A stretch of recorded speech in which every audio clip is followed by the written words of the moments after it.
Hey guys, Richard here with the Government Sales Momentum Podcast. Hey, if you want to have a consultation with us, you can go to richardchoward.com. Fill out the consultation form. It's free. We'll do a 30-minute consult with you to talk about your approach to the federal marketplace. But moving on to today's topic.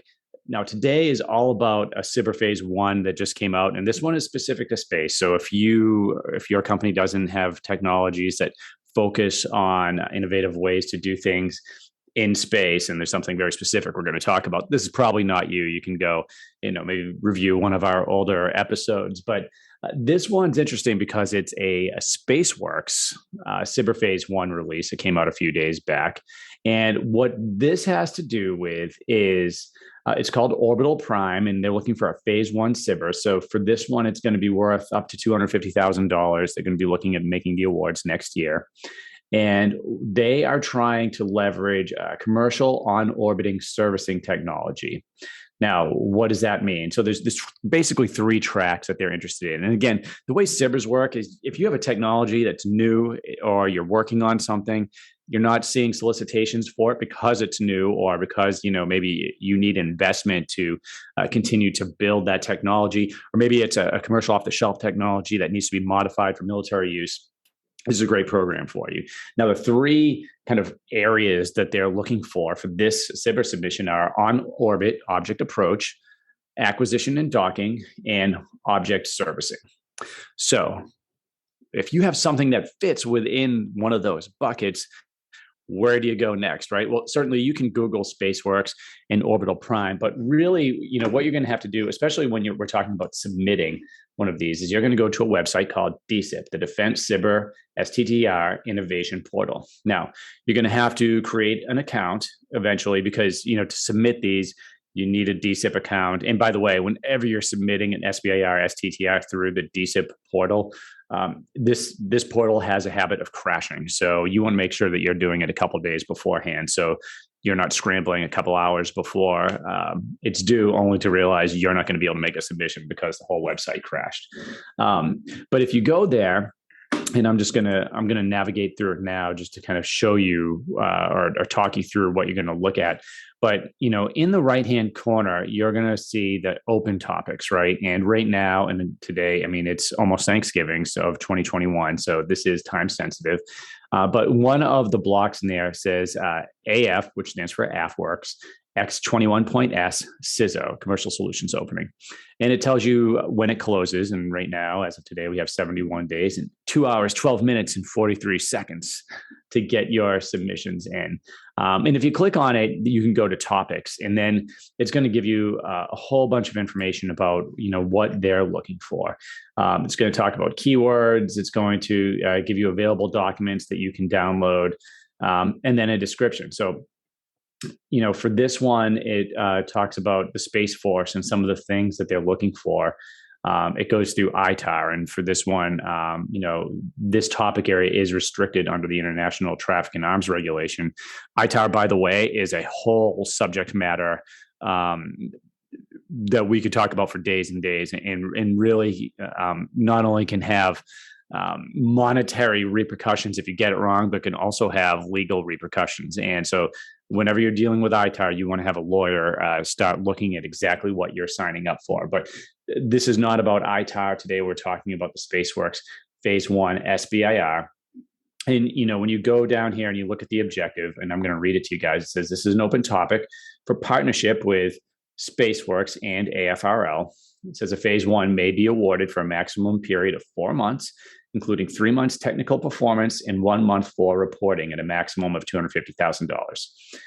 Baseline Phase 2 efforts can be awarded for a maximum of period of 15 months and value up to $1.5 million. The objective is to explore innovative defense-related dual-purpose technologies related to on-orbit servicing, as I talked about, assembly and manufacturing, and it talks about growing the Space Force industrial base. So there's a lot of interesting information in here, but Phase 1s, and they're all a little bit different. This is why you need to go into the document and read through it.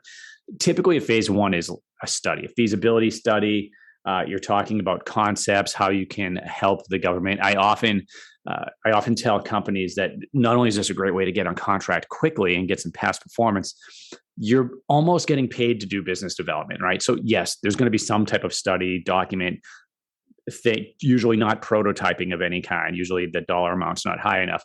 So you're going to owe something because of this, but typically just by virtue of being in the SIBR program, you're going to start being introduced to people that can sponsor you. And because your real key, what you really want to get to is the phase 2. That's where a little bit more money is at play, and we're actually usually making the modifications, the prototyping. Maybe you're running a test bed for the technology that you're working on. In phase 2, when you graduate from phase 2, that can have a lot of benefits and really help you as far as your contracting with the government for larger contracts. Now, companies struggle in this area because I think that not only do companies not really understand what being a phase 2 graduate means, but a lot of the contracting officers don't understand it either. So this is where you have to do some educating. And, we put a one-pager together walking through contracting officers saying, hey, this company graduated from phase 2. And what this means is it legally gives you the ability to give them a sole source contract. And it doesn't even have to be specific to, it doesn't have to be like the next logical step necessarily of the phase 2. And there's a lot of legalese and some jargon you'd have to, in words you have to read through there, but it really opens the door. Because trust me, a sole source contract to a company is a major, major effort for your program managers, your contracting officers, your finance people, because you have to justify to the government, and usually if we're talking about the Department of Defense, sometimes up to generals, GS-15s, SESs, that the company you want to award to, nobody else can do that. That there is a legal reason that we don't have to compete it. And that is a huge lift. And frankly, it typically is not something that, when I was in the government, something that we would want to do. Typically, we would compete it as usual, or we would figure out a way to get a company on contract other than that.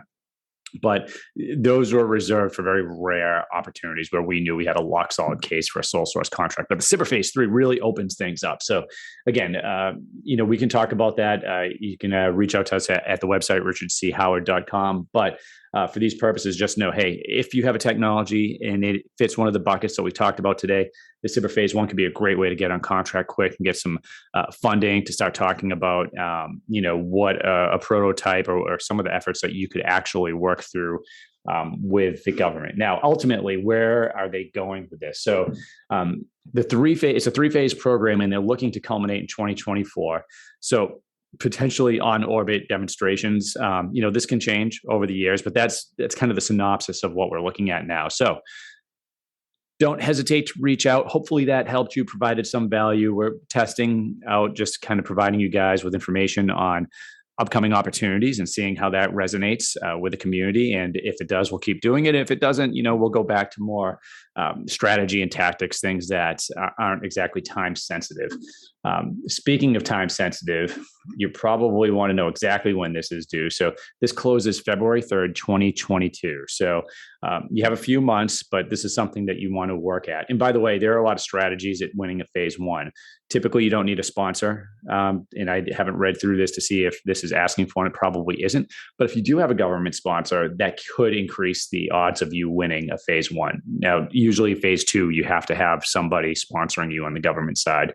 In phase 1, you don't. But again, just a tactic for you guys. So great talking to you guys again, and have a happy Thanksgiving. Take care.